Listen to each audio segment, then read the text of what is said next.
ಮತ್ತೊಂದು ಕಡೆ ಹೊಳೆನರಸೀಪುರದ ಮನೆಯಲ್ಲಿ ಪುರೋಹಿತರ ಜೊತೆಗೆ ಎಚ್.ಡಿ. ರೇವಣ್ಣ ಚರ್ಚೆ ಮಾಡ್ತಾ ಇದ್ದಾರೆ. ಪುರೋಹಿತರು ವಾಸ್ತು ತಜ್ಞರ ಜೊತೆಗೆ ರೇವಣ್ಣ ಅವರು ಸದ್ಯ ಚರ್ಚಿಸ್ತಾ ಇದ್ದು ಅಂತ್ಯಕ್ರಿಯೆ ಮಾಡಬೇಕಾದಂತಹ ಆ ಪದ್ಧತಿಗೆ ಸಂಬಂಧಪಟ್ಟ ಹಾಗೆ ಎಲ್ಲ ಅವರು ಮಾಹಿತಿಯನ್ನ ಪಡ್ಕೊಳ್ತಾ ಇದ್ದಾರೆ. ನಾಳೆ 12 ಜನ ಪುರೋಹಿತರ ನೇತೃತ್ವದಲ್ಲಿ ಅಂತಿಮ ವಿಧಿವಿಧಾನಗಳನ್ನು ಸಲ್ಲಿಸಲಾಗುತ್ತೆ ಅಂತೇಳಿ ತಿಳಿದು ಬರ್ತಾ ಇದೆ.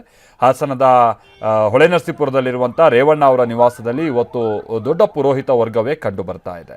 ಆಮೇಲೆ ಹೇಳಿ ಕೇಳಿ ಎಚ್.ಡಿ. ದೇವೇಗೌಡರ ಕುಟುಂಬ ಅವರು ಭಾಳ ಈ ಪೂಜೆ ಪುನಸ್ಕಾರ ಆಮೇಲೆ ಈ ದೇವರು ಭಕ್ತಿ ಈ ಥರದ್ದೆಲ್ಲ ಹಿಂದೆಯಿಂದನೂ ಕೂಡ ನಾವು ಅವ್ರ ಸಂಪ್ರದಾಯಗಳು ಹೇಗೆ ಪಾಲಿಸ್ಕೊಂಬರ್ತಾರೆ ಅನ್ನುವಂಥದ್ದನ್ನ ನಾವು ನೋಡಿದ್ದೀವಿ, ಆಚಾರ ವಿಚಾರಗಳನ್ನು. ಸೊ ಅದರಲ್ಲಿ ಎಚ್.ಡಿ. ರೇವಣ್ಣ ಅಂತಂದರೆ ಅವ್ರು ಇನ್ನೂ ಸ್ವಲ್ಪ ದೇವೇಗೌಡರಿಗಿಂತ ತುಸು ಜಾಸ್ತಿನೇ. ಸೊ ಆ ಕಾರಣಕ್ಕಾಗಿಯೇ ಅಂತ್ಯಕ್ರಿಯೆ ಆಗ್ತಾ ಇರುವಂಥ ಆ ಸನ್ನಿವೇಶದಲ್ಲಿ ವಾಸ್ತು ಸಲಹೆಗಳನ್ನು ಅವರು ಕೂಡ ಪಡೆದುಕೊಳ್ತಾ ಇದ್ದಾರೆ ಅಂತಂದರೆ ವಾಸ್ತು ಸಲಹೆಗಳನ್ನು ಕೂಡ ಅವ್ರು ಪಡೆದುಕೊಳ್ತಾ ಇದ್ದಾರೆ ಅಂತ ಅಂದರೆ ನಾಳಿನ ಅಂತ್ಯಕ್ರಿಯೆ ಹೇಗಿರುತ್ತೆ ಅನ್ನುವಂಥದ್ದೆಲ್ಲ ನಾವಿಲ್ಲಿ ಒಂದು ಅಂದಾಜು ಮಾಡಬಹುದು. ಅದರಂತೆ ಎಚ್.ಡಿ. ರೇವಣ್ಣ ಅವರು ನಾವಿಲ್ಲಿ ನೋಡ್ತಾ ಇದ್ದೀವಿ. ಅಂತ್ಯಕ್ರಿಯೆ ನಡೆಯುವಂಥ ಸ್ಥಳದ ಪರಿಶೀಲನೆ ಕೂಡ ಎಚ್.ಡಿ. ರೇವಣ್ಣ ಅವರು ಒಂದು ಹಂತದಲ್ಲಿ ಮಾಡಿದ್ದಾರೆ. ಅಲ್ಲಿಗೂ ಕೂಡ ಕೆಲ ವಾಸ್ತು ತಜ್ಞರನ್ನೆಲ್ಲ ಕರ್ಕೊಂಡು ಹೋಗಿದ್ರು. ಆಮೇಲೆ ಮನೆಯಲ್ಲೂ ಕೂಡ ಕೂತು ಅವರು ಕೆಲ ಚರ್ಚೆಗಳನ್ನು ಮಾಡ್ತಾ ಇದ್ದಾರೆ. ಅಲ್ಲಿ ನಾವು ನೋಡ್ತಾ ಇದ್ದೀವಿ ನೋಡಿ ಆ ದೃಶ್ಯಗಳನ್ನೆಲ್ಲ. ಅಶ್ವಿತ್ ನಮ್ಗೆ ಇದಕ್ಕೆ ಸಂಬಂಧಪಟ್ಟ ಹಾಗೆ ಡೀಟೇಲ್ಸ್ ಅನ್ನು ಕೊಡ್ತಾರೆ. ನಮ್ಮ ಜೊತೆಗೆ ನೇರ ಸಂಪರ್ಕದಲ್ಲಿ ಜಾಯ್ನ್ ಆಗ್ತಾ ಇದ್ದಾರೆ. ಅಶ್ವಿತ್, ನಾನು ಆಗ್ತಾನೆ ಹೇಳ್ತಾ ಇದ್ದಾಗೆ ಹೌದು, ದೇವೇಗೌಡರ ಕುಟುಂಬ ಈ ಪೂಜೆ ಪುನಸ್ಕಾರ ಆಮೇಲೆ ದೈವ ಭಕ್ತಿ ಇದೆಲ್ಲ ಸ್ವಲ್ಪ ಜಾಸ್ತಿನೇ. ಸೊ ಅಂಥದ್ರಲ್ಲಿ ಈಗ ಅಂತ್ಯಕ್ರಿಯೆ ಆಗ್ತಾ ಇರುವಂಥ ಸಂದರ್ಭದಲ್ಲೂ ಕೂಡ ಬಹಳ ದೊಡ್ಡ ಪುರೋಹಿತ ವರ್ಗವೇ ಈಗ ಅಲ್ಲಿ ಬಂದು ಸೇರಿದೆ ಅನ್ನುವಂಥದ್ದು ನೋಡ್ತಾ ಇದ್ರೆ ನಾಳಿನ ಅಂತ್ಯಕ್ರಿಯೆಯ ವಿಧಿವಿಧಾನಗಳು ಹೇಗಿರುತ್ತೆ ಅನ್ನುವಂಥ ನಾವು ಒಂದು ಅಂದಾಜು ಮಾಡಬಹುದಾಗಿದೆ ಅಂತ ಕಾಣಿಸುತ್ತೆ. ಓಟಿಯು ಅಶ್ವಿತ್, ಏನಾಗ್ತಾ ಇದೆ ಅಲ್ಲಿ?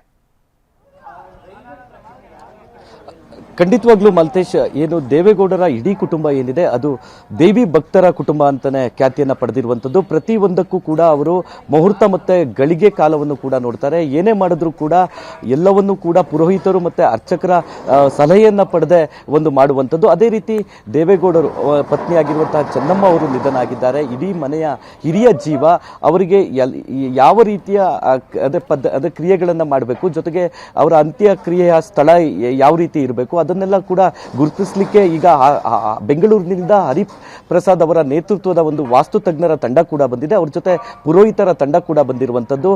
ಏನು ಅಂತ್ಯ ಸಂಸ್ಕಾರ ನಡೆಯುತ್ತೆ ಆ ಒಂದು ಸ್ಥಳಕ್ಕೂ ಕೂಡ ವಾಸ್ತು ತಜ್ಞರು ಮತ್ತೆ ಪುರೋಹಿತರ ತಂಡ ಒಂದು ಭೇಟಿ ಮಾಡಿದೆ. ಜೊತೆಗೆ ಜಾಗವನ್ನು ಕೂಡ ಗುರುತನ್ನ ಮಾಡಿರುವಂತದ್ದು. ಅದಾದ ಬಳಿಕ ರೇವಣ್ಣ ಅವರ ಹೊಳೆನರಸೀಪುರದ ನಿವಾಸ ಏನಿದೆ ಅಲ್ಲೂ ಕೂಡ 4 ಜನ ಪುರೋಹಿತರು ಮತ್ತೆ